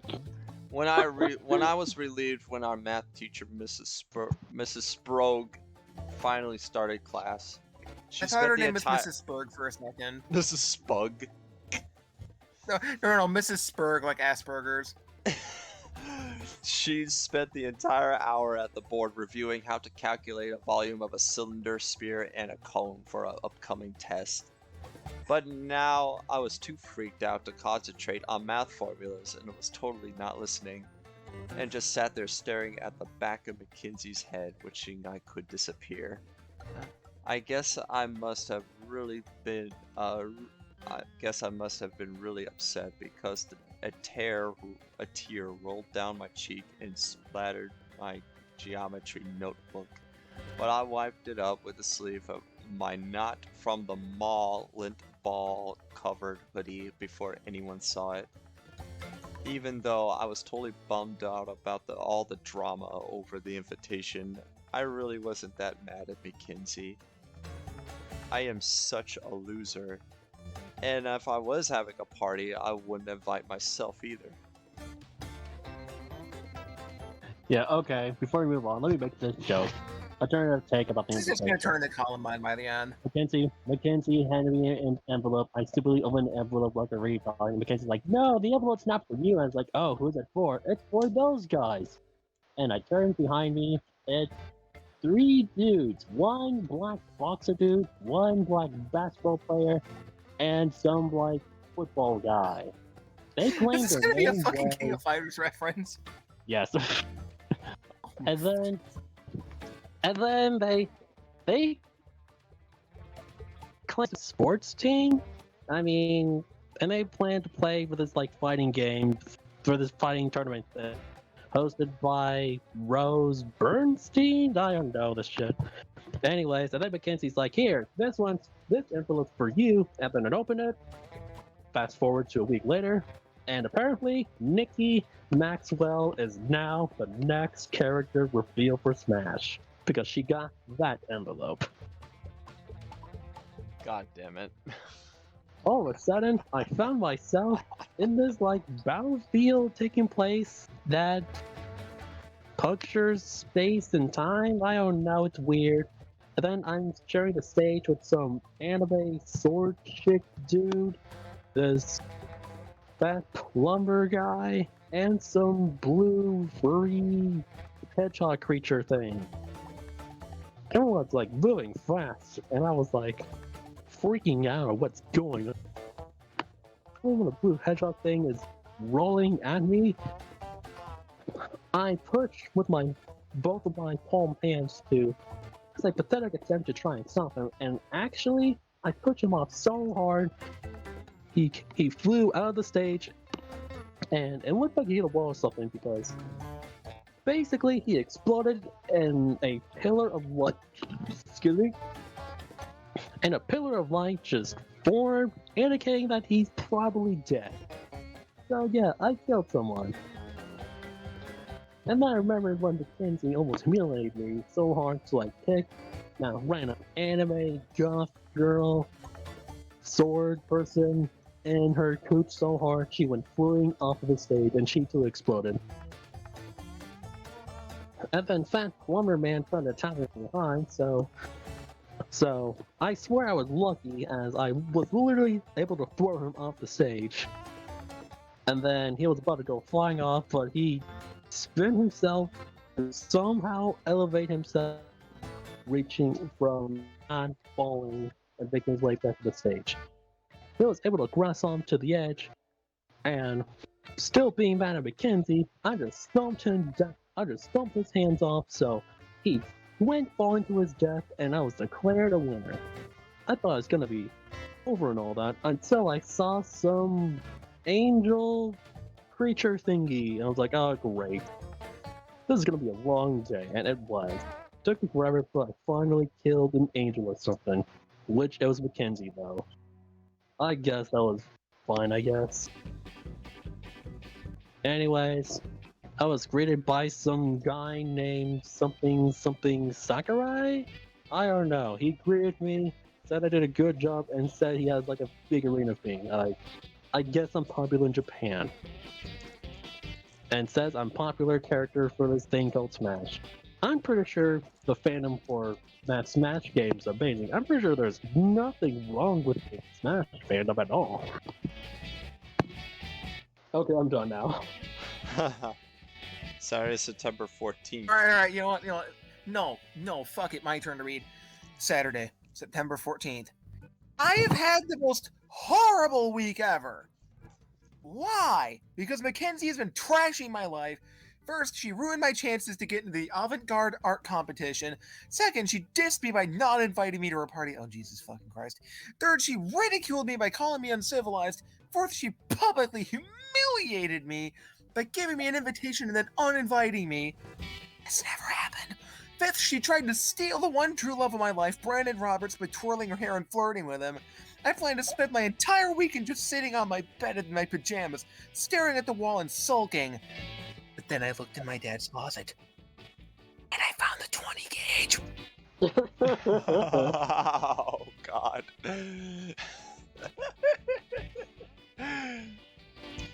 Which, strangely enough, always seems to make me feel a lot better. That was the next line in the book after you said that. I know, that's so... That was so on point. I love it. Me getting my sulk on. But my plans were completely ruined. Around noon, my mom came bouncing to my room all cheerful and announced that for lunch we were going to have a family cookout on the grill. She said, "Honey, get dressed quick and come out into the backyard and join the fun." Well, obviously I was in the mood for fun. I just wanted to be left alone. And I didn't like hanging out in our backyard because I have seen some fairly large spiders out there. I have a thing about spiders. They creep me out. Also, my physician has diagnosed me with Terminal 7 brain cancer.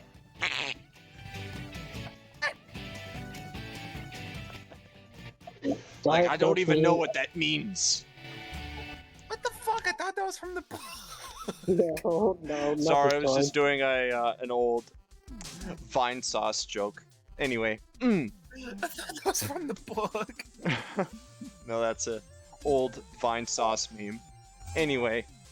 Also, my physician has diagnosed me with as being highly allergic to pests that suck human blood, such as spiders, mosquitoes, leeches, and vampires.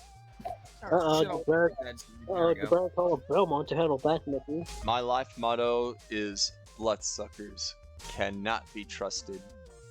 Oh my fucking god, the thing was just stabbing her with its thing, and she's like, ah! Oh boy, she's gonna get F. Anyway, when I went outside, my dad was all dressed up in his matching chef hat and apron that we got him for Father's Day. It said my dad is the world's greatest cook, but most of the letters had faded off, and in the wash it now says, my dad eat sook. How we got that gift was actually kind of embarrassing. Mom drove me and Brianna to Walmart and gave us $30 to spend on a nice Father's Day present for Dad. But after Brianna bought a tattoo and tan fashion doll for $9.99 and I bought a new Miley Cyrus DVD for $14, we only had $601 left over to use for Dad, which wasn't a whole lot of money. Luckily for us, I spotted those hideous hot pink chef hats with matching aprons in a clearance bin for only $3.87. We had a choice of Kiss the Cook, When Mama Ain't Happy, Ain't Nobody Happy, Detroit Pistons Rule, or My Dad is the World's Greatest Cook in orange fluorescent lettering. And since the gift was dirt cheap, we still had like $2.14 left to buy a Father's Day card. But I convinced Brianna that Dad would much rather had a handmade card from us that she could make for free using notebook paper, crayons, and glitter. She totally bought into it, and I used the last few dollars to buy myself popcorn and an extra large strawberry mango smoothie.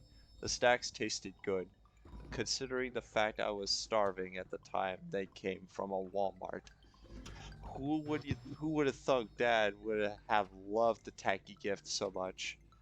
This is the absolute best Father's Day gift I have ever received in my entire life, he said, and got all teary-eyed, which is not saying much because every year Brianna and I outdid ourselves finding cruddy Father's Day gifts. But we've always managed to snag some really great swag for ourselves. Father's Day is now our favorite holiday after birthdays and Christmas. Wow. Anyway, my dad was grilling the meat and while whistling old disco tunes. Then out of the blue, he suddenly developed a major complication. Not with his whistling, but his grilling. I guess you could call it a bug problem. So when he told me to run into the house to get a can of bug spray, I had a really bad feeling about it. I was like, Dad, are you sure? And he was like, I don't plan on sharing my $20 steaks with those pesky flies. Well, that was a big mistake, because the bugs were not pesky flies. Our family barbecue picnic, a story in pictures. Oh boy. Oh fuck no. And here's the Oh, picture there if you were don't see it. bees. Oh my fucking. And you think the experienced exterminator would recognize a fly when he saw one. Oh no! Unfortunately for Dad, he was dealing with a nest of very angry hornet wasps. Oh shit. Well, our cookout ended being in a total disaster. Damn it! If that music played, that was actually really good. To make Dad feel better, we all complimented him on how handsome he looked in his snazzy chef hat and apron, even though he was a little dirty from knocking over the neighbor lady's garbage cans while he was running away from those wasps. Poor Dad. However, the good news is that I was able to go back up to my room and put a few more hours of intense sulking. Woohoo! Do you think we Yay. should just end it there because we're like almost 40% done with the book and it's like 8:30 in the morning? Okay, so you want me to can I like read this one more day and we can stop for now? Yeah, I'm just getting tired is all. I want to finish reading the whole book for YouTube though. Yes. We should just read the fuck it. We should just read the entire series. Yes. I did opt about reading the whole Diary of Wimpy Kid series. We could totally do that. Oh, or the fucking actually anything else actually. Is Redo of Healer a manga first? We could read that Yes. shit. We could read that shit. I wonder how bad that is. I guess I heard about it, but I haven't heard much about it. Well, basically, Nikki wanted revenge against Mackenzie for what Mackenzie did to her. So Nikki hired, I don't know his name. It's like the guy from Redo of Healer. I found this one guy that claims that he'll heal all of my problems away. Little did I know, his way is appealing. Basically, he means he's gonna rape the butt fuck Mackenzie. Well, I feel bad for her, but then again, I realized it's Mackenzie, and I thought she deserves it. So I guess he can really. So I guess the guy can really heal my problems away, even if it's through questionable means. Oh, Is that actually in the fucking book? No, Redo of Healer doesn't no, even. Oh my absolutely fucking not. god. No, like again, no. This book is like a decade. I'm pretty sure it's like a decade or two older than Redo of Healer. But no, Oh yeah, it came out in like 2009. yeah. Anyways, here's what's actually in the book. Monday, September 16th. Today, we had a math test on calculating volume, and I was really nervous. Mainly because I am not that good at math. The last time I got a decent grade in the subject was way back in first grade, and even then, I almost got half the problems wrong.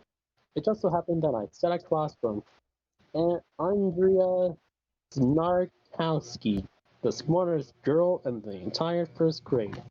We were taking a test on addition when I kind of accidentally noticed that Andrea's answers to one of the problems was different from mine, so at the last minute I decided to cross out my answer for the X and use the one she had come up with. It was a good thing I did, because I got an A on my test. My teacher was so pleased with my miraculous improvement on a good day. I usually did D plus work. She gave me a smiling face golden star, and only gestures like Andrea Snarkowski earned smiling face golden stars. Since I had morphed into a brilliant math scholar, I also won the class student of the month award, and my picture appeared in our community newspaper. Oh jeez. Nikki Maxwell, me in first grade with a perfect score on my math test. After Andrea Snarkowski kind of talked me out of it. You cheated. My mom and dad were so proud of me. They made 127 copies of my newspaper article and mailed them out to every single of my relatives all across the nation. Oh my fuck. I can only imagine how happy and excited they were for me when they opened their letters. And here's just a face. My Aunt Mabel, well, CD by Rudy, a picture of Dakota Baby. My Uncle Angus, I'm gonna pronounce his name wrong, but Augustus. Uncle, yeah, Procopus. Oh, the guy that does like the Dingo Pictures movies. It can't be. My long lost nephew, It can't be. Vladimir. My Vladimir. nephew Vladimir from Kazakhstan.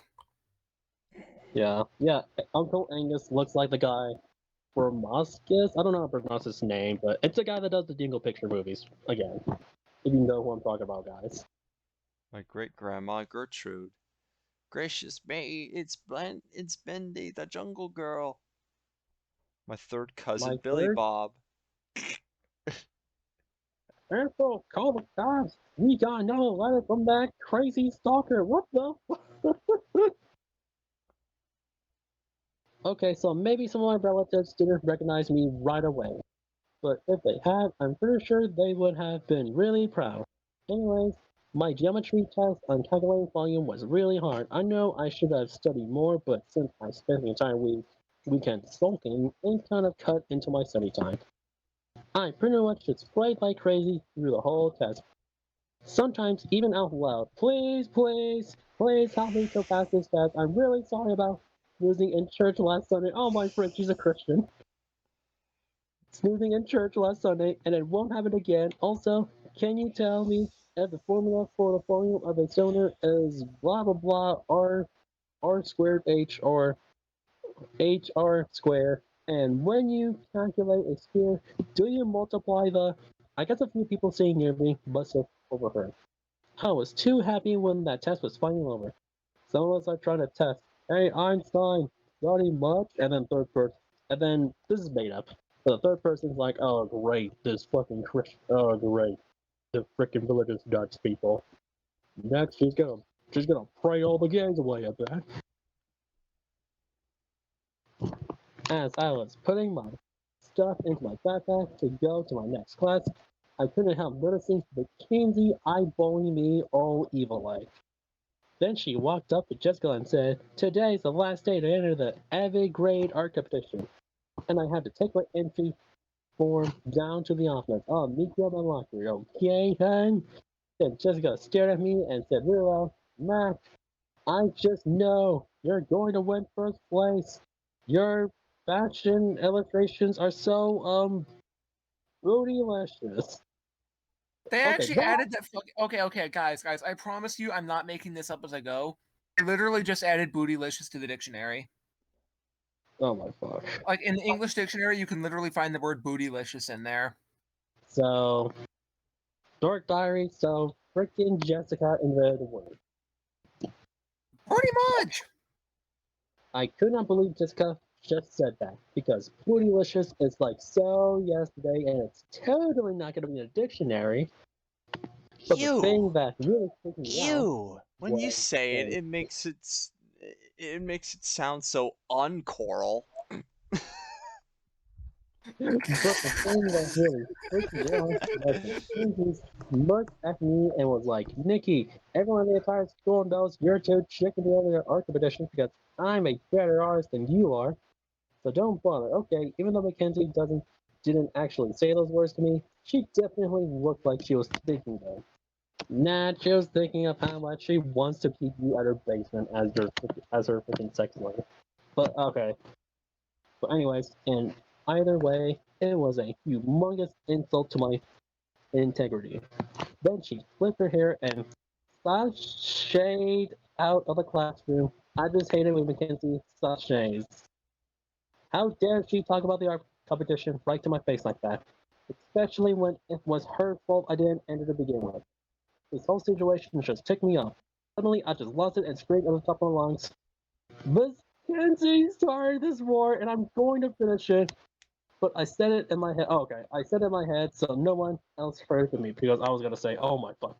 Oh my fuck." She should have just screamed it out loud. That would have been the funniest thing ever. Then I made a solemn promise to myself. I, Nikki J. Maxwell, being of sound mind and body, am officially entering the Avant Grande art competition. I was going to show Mackenzie once and for all that I had mad art skills and mine are way madder than hers. So I grabbed all my stuff and walked right down to the office to fill an entry form. Sure enough, Mackenzie was still in there applying her 14th layer of lip gloss and bragging nonstop about her faction illustration. And everyone thinks my riddle designs are so hot, and I'm going to be Richard Famous and move to Hollywood and blah blah blah blah blah blah blah.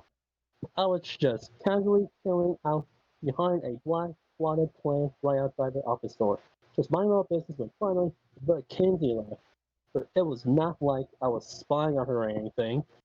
I just didn't want to attract a lot of attention to myself or have Mackenzie think I was making a big deal out of the fact that I was entering the competition. Although, to be honest, it was a big deal. It was the most important thing I had ever intended in my entire 14 years of life here on planet Earth. I rushed into the office and finally filled out an entry form. As I handed it to the assistant, I felt a rush of panic, excitement, and nausea all mixed together, whirling around in my stomach like leftovers in a garbage disposal. I walked out of the office and collapsed against the wall. My heart was pounding so hard I could hear it in my ears. I began to wonder if this whole thing was a big mistake.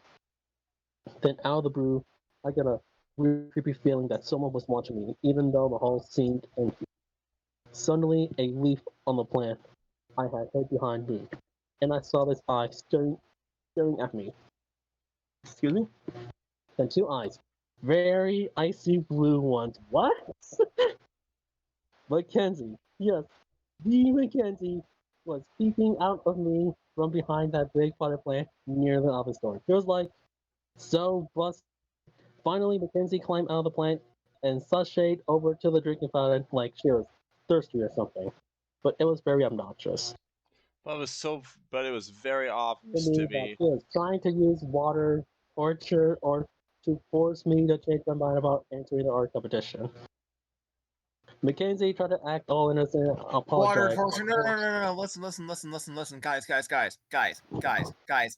Mackenzie is working with the CIA. She's used to waterboarding people. Oh god. Oh God.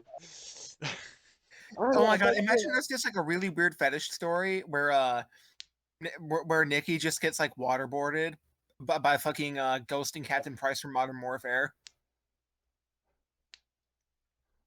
I could make an entry joke about that, but I have not played that game to make any joke And she's about just that. like, oh god, help me! Oh god!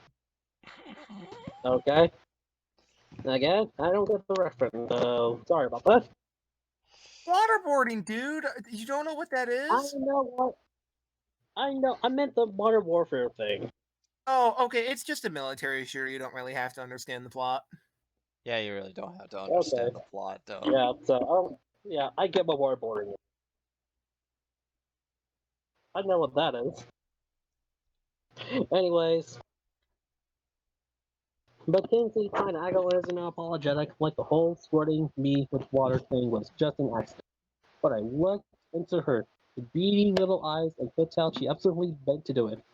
I still could never get over the fact that I had actually caught her spying on me, which kind of made me angry because I didn't know her around spying on her and getting all up in her Kool-Aid, which by the way means business. Well, at least not that often. Today was like totally an exception, mainly because we were both turning in entries for the art competition at the same time. But to stoop so low as to spy on me, that girl is one sick little puppy. And then he was like, "Okay, that's Monday. So one more, or should we stop for now?" We should probably stop for now because that's like the perfect place to end it. Oh wait. Anyway, I could just imagine Nikki doing this to Mackenzie right off the bat.